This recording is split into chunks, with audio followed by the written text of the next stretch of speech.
Welcome to This Week, a weekly look back on the news from the past week. My name is Tony of the Underpaid Gamers, and this week is November 6th.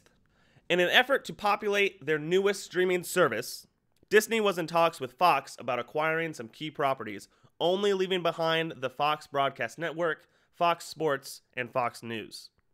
The first Star Wars movie, A New Hope, is the only one in the franchise that is owned by Fox, and of course, Fox owns a few Marvel properties, including X-Men, Fantastic Four, Deadpool, and Gambit.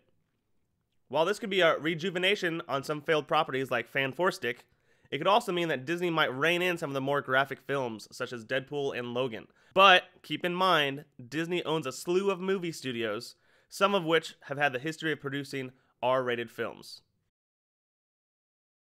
PlayStation trophies can now earn you money towards other Sony games and movies.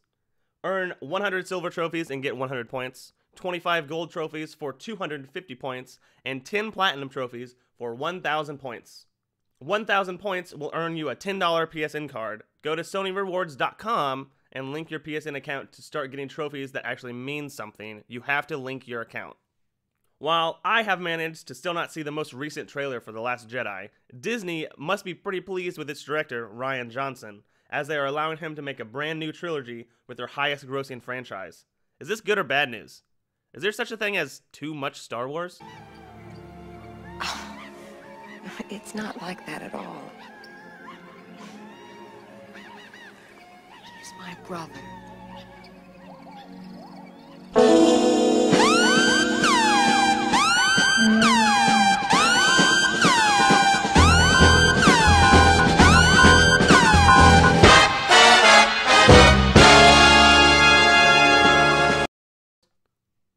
Sad news as Telltale Games announced that they have laid off 25% of their workforce, affecting 90 people. CEO Pete Hawley says, "The realities of the environment we are facing moving forward demand we evolve, as well, reorientating our organization with a focus on delivering fewer, better games with a smaller team."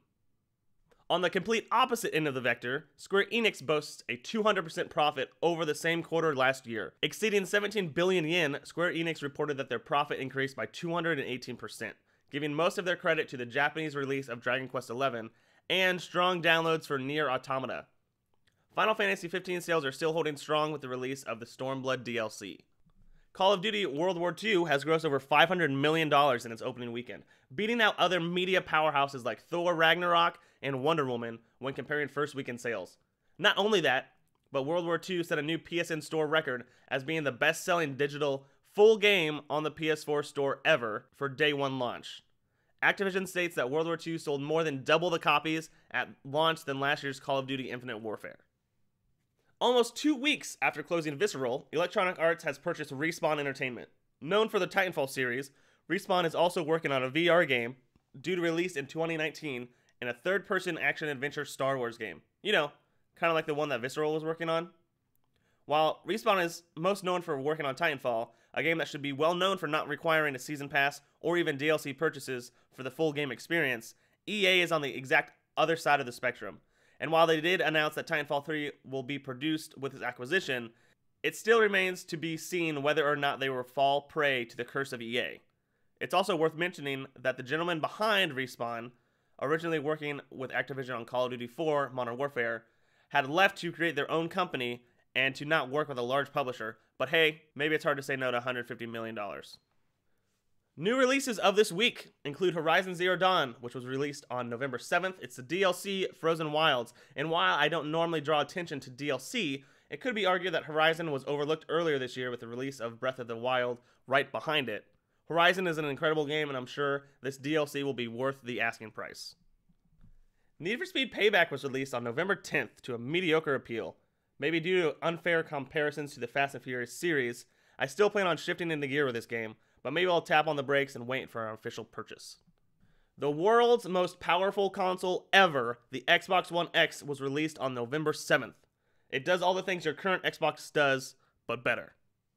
That's it for this week. Subscribe and come back next week for another news update. Thanks for watching. You can find us on Twitter at UPGamersPodcast or email us at underpaidgamerspodcast@gmail.com. See ya.